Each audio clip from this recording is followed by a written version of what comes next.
Hoy no solamente vamos a hablar de la prevención del abuso sexual, sino que vamos a tratar de conocer también cuáles son los factores que protegen a los niños y además cómo reconocer a aquellas personas que pueden ser abusadores sexuales y qué puede estar pasando por la mente de estas personas. Hoy con la doctora Andrea Cartagena, ella es psicóloga, especialista en terapia cognitiva y forense también.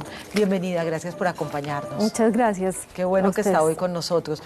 Me decía antes de entrar, 1.800 personas están en este momento en la cárcel por abusos relacionados, abusos sexuales hechos solo en pandemia. Y esos son los que están. ¿Cuántos podría haber por fuera? O sea, que el tema del abuso sexual es mucho más común de lo que nosotros imaginamos.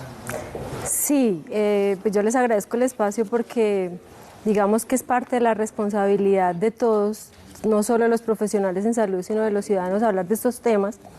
No es el tema más chévere para la gente, pero hay que ponerlo sobre la mesa precisamente por lo que tú acabas de decir. El porcentaje de casos de abuso sexual se ha incrementado en los últimos años de manera, pues, de cada 10 niños, 3 son abusados. ¿Y por qué se ha incrementado tanto? ¿Qué está pasando? Bueno, hay varios factores que pueden explicar eso. Uno de ellos puede ser que estamos dando más educación sexual y estamos explicando más a los niños y a las familias qué hacer en este tipo de casos. Eso implica que se aumenten los casos. Y pues definitivamente el tema de la pandemia afectó de manera importante tanto la violencia intrafamiliar como el abuso sexual, desafortunadamente. Ay, espere, yo tengo aquí una pregunta y que no sé cómo estructurarla en mi cabeza, pero espero que lo que salga de mi boca sea lo que estoy pensando. Y es que como mamá, yo digo, Dios mío, ¿cómo hacer para que mis hijos el día de mañana no sean los futuros abusadores? O sea, ¿en qué va o qué pasa por la mente del abusador? ¿Por qué se dotena? O sea, ¿qué mira, es lo que Sandra la va hace? haciendo y yo entonces la voy a decir. ¿Cuáles son las características psicológicas del abusador? Pero pues sí, porque es que sí, yo lo digo porque, o sea, al final de cuentas, creo que en familia estamos construyendo una sociedad y me preocupa enormemente que los abusadores vayan aumentando en vez de disminuir. Y es que los abusadores también tienen mamá, también en algunos de los casos tienen papá, pues tienen familia y de todo. Así que me parece muy interesante tu pregunta, Sandra. Yo creo que, bueno, parte de lo que, de los años de experiencia que me he dedicado a este tema, que a mucha gente me dice, ¿pero por qué? Pero es a evaluar precisamente las personas que cometen este tipo de delitos. Y hay varias cosas importantes y yo cuando digo que me gusta poner sobre la mesa el tema, que no es el más chévere, y que muchos padres no están de acuerdo que en los colegios haya educación sexual, yo lo primero que les digo en los colegios cuando voy es, gústenos o no nos toca, precisamente por lo que tú acabas de decir. Las características de las personas que cometen este tipo de delitos son alguien que entra a la casa en un 85% tiene acceso al menor de edad, es decir, es de la familia o es un conocido. Ajá. La mayoría de ellos, hablo de hombres no porque sea feminista, sino porque las estadísticas hablan de que el 80% de los delitos sexuales son cometidos por el sexo masculino. Por lo tanto, la mayoría de ellos no tienen de preferencia a los niños, son personas heterosexuales, casadas y que tienen acceso al niño.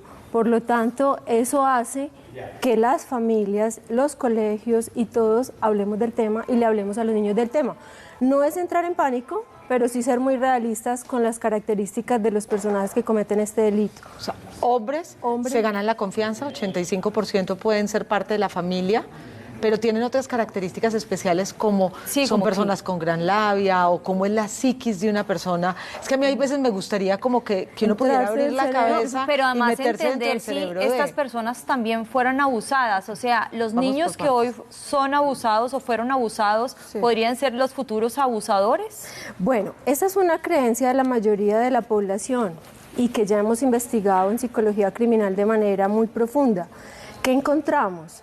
No todos los que han sido abusados en la infancia luego van a ser abusadores. Es decir, es un factor de riesgo para ser abusador sexual, pero no hay una relación directa. Es decir, no todas las personas que fueron abusadas luego van a abusar. Eso no lo justifica. Y le estaba diciendo a Olguita, es muy importante también entender que no tienen un trastorno mental, son personas que conscientemente cometen el delito y eso hace que sean responsables y deban asumir sus consecuencias, porque mucha gente cree es que está enfermo, es que lo hizo, estaba tomado y no entendió lo que pasó. Es más, ¿Pero provienen de hogares disfuncionales? No necesariamente. No necesariamente.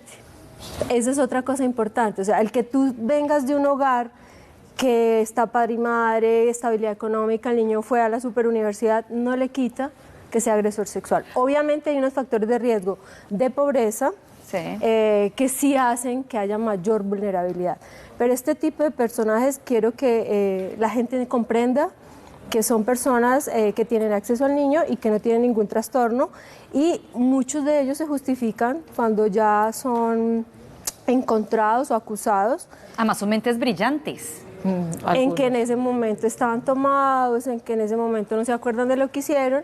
Lo que hemos encontrado nosotros, obviamente no se puede generalizar porque se debe evaluar cada una de estas personas, es que son personas normales, heterosexuales, no necesariamente homosexuales, y no necesariamente con una preferencia específica hacia los niños, sino que ven la oportunidad, o como digo yo, el papayazo, y cometen el delito sexual. Hay algo, y es que el delito sexual no solamente implica la penetración o el fin de la relación sexual. Qué bueno aclarar qué está tipificado y qué se entiende como este abuso sexual. Claro que sí. En Colombia los delitos sexuales están tipificados como un delito, y eso es importante también que lo sepamos. Muchas de las personas no denuncian porque quien comete el delito es un familiar y tiene miedo de que tenga una consecuencia O porque pasan legal. los años porque cuando chiquito tenía miedo o algo y piensan que yo ya para qué voy a denunciar, y los delitos sexuales no prescriben. Precluyen. Nunca. Ajá. Eso es nuevo, eso Sí. salió hace 2 años. Entonces, los delitos sexuales, como dice Olguita, no necesariamente son la penetración, también solo el tocamiento hacia un niño o ponerlo a hacer cosas que el niño no quiere con un contexto sexual. Desde ahí ya es un delito sexual. Yo he escuchado cosas como es que la niña parecía de 18 y resulta que tenía 14, y eso no justifica al adulto para que no tenga una consecuencia legal. Entonces hablamos no solo de penetración, sino tocamientos, poner el niño a hacer cosas, poner el niño a grabarse, poner el niño a hacer pornografía infantil, poner el niño a grabarse, que está muy de moda porque todos los niños ya tienen acceso al internet, desafortunadamente. Los padres, o sea, no quiere decir que el internet sea desafortunado, pero sí debe haber un control parental. Lo desafortunado es que los padres no tengamos el control parental. ¿Por qué? Porque estos agresores sexuales ya aprendieron que es una manera muy fácil de acceder a ellos.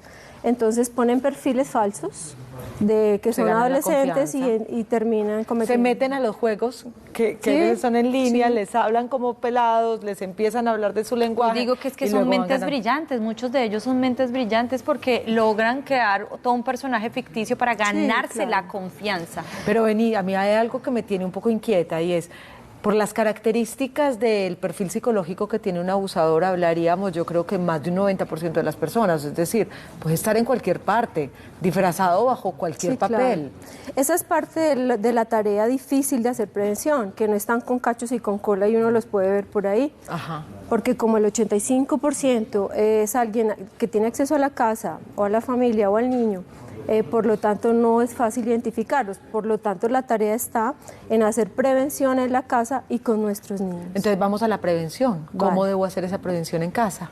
Bueno, quiero aclarar antes una cosita que tú dijiste, y es que son brillantes. Lo que hemos encontrado en investigación criminal es que no tienen un coeficiente intelectual más alto, pero sí son muy manipuladores para Sí. lograr su cometido. Por lo tanto, son encantadores oralmente, son buenas conversa y terminan involucrando a los niños. Por lo general, la manera de agredir a los niños no es con violencia, sino con la manipulación o el encanto, el juego, les dan cosas, se meten con niños vulnerables o que mantienen muy solitos y terminan logrando cometer el delito. Entonces, la parte bien interesante de cómo hacer prevención. Bueno, la manera de hacer prevención, y para mí y de los años que llevo de experiencia, aunque muchos padres no quieren o no les gusta el tema de la educación sexual, definitivamente a nuestros niños hay que enseñarles las partes del cuerpo, hay que enseñarles que dentro de la familia no se tienen secretos, porque una manera de acceder el agresor al niño es diciéndole que tú y yo tenemos un secreto. Sí. Es la mejor manera. Y eso le garantiza a ese agresor que el niño no cuente por un largo tiempo y es el tiempo que ese agresor va a abusar del niño. Hay algo también que es importante aquí y es la forma como a veces nos relacionamos nosotros mismos con nuestros hijos. Los niños se besan en la boca, los papás le dan picos en la boca a los niños y eso no está bien. Te visto y te baño hasta determinada edad, incluso siendo muy grande, porque en esta familia no hay secretos ni hay misterios y puedo estar desnudo entonces por la casa porque la desnudez es algo normal y de una u otra forma no blindo a mi niño frente a ese abuso. Sí, yo pienso que cuando hablamos de manera tranquila de la sexualidad sin satanizarla, que el niño se está tocando y ahí la mamá empieza de una vez, pero es lo más frecuente, ¿cierto? El tema de la educación sexual y el conocimiento del cuerpo hay que tocarlo en familia, sin miedo, pero tampoco ser tan light como que un paciente mío, una pacientica que me decía, no, es que mi esposo toda la vida andaba en pelota por toda la casa. Yo le decía, pero las niñas ya están adolescentes, o sea, no. Entonces, claro, nos podemos bañar con los niños, pero llega un momento en que el niño ya dice, ya. Es más, es que hay que enseñarles, y una buena forma de enseñarles sin llevarlo al extremo de eso no se toca, cochino, malo, tampoco, pues simplemente tú estás en edad de tener tu intimidad, tus partes íntimas son tuyas, lávatelas tú, límpiatelas bien, quédate tú en el bañito. Sí, el tema de la sexualidad hay que ponerlo sobre la mesa. Por ejemplo, cuando nosotros hablamos con nuestras mamás o abuelas, ellas les llegó el periodo, no se dieron cuenta, se casaron y su primera relación no les explicaron. Esas son las conversaciones obligadas que tenemos los padres con los niños. Hay un tema de signos o síntomas que dependiendo de la edad deberíamos de prestar atención. No es lo mismo en un niño que aún no hable, en un niño que ya empieza a hablar. ¿Cómo determinar que ese niño está pasando por un abuso según los síntomas o signos que presente? Y me imagino que en la etapa de la edad, obviamente. Claro que sí. Bueno, hay tres síntomas o signos o tres grupos, que es el comportamental, el sexual y el fisiológico. Si a nivel fisiológico yo veo que mi niño está con algo extraño, una secreción extraña, una rasquiña extraña, a veces es en boca, una infección extraña, estos son síntomas de alarma, que el niño no me puede caminar bien, que el niño tiene alguna sintomatología que no corresponde para si una niña de 7 años con un flujo, hay que llevarla inmediatamente al médico porque no es normal, ¿cierto? Eso es a nivel fisiológico. A nivel comportamental, si yo tengo comportamientos abruptos, extraños, de un momento a otro, el niño no quiere estar con tal persona, eso que hacemos mucho las mamás desafortunadas, va, salude al tío, pues dele un pico al tío, abrace al tío.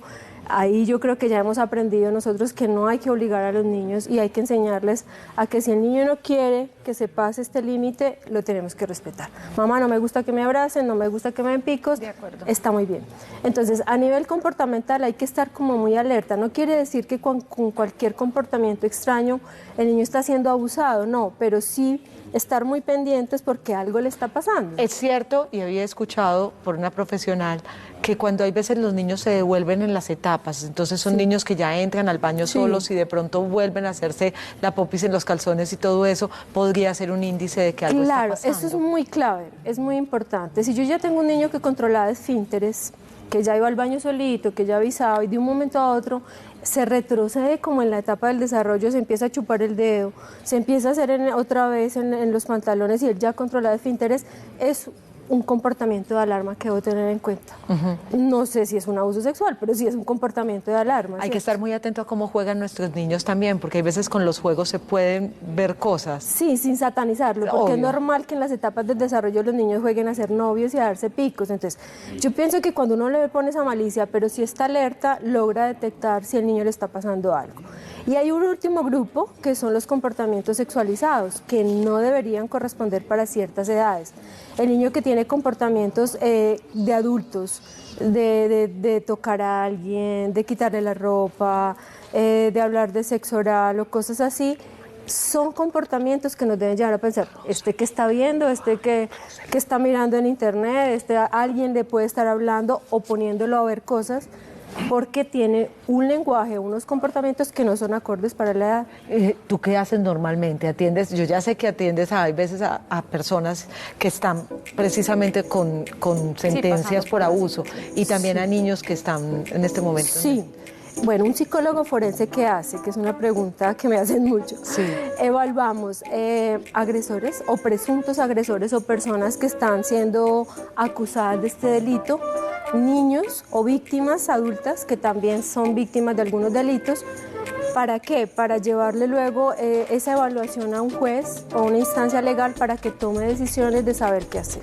Hay veces la justicia tarda mucho y hay gente que le da miedo realmente denunciar porque dice, ¿para qué voy a denunciar si al final nunca pasa nada?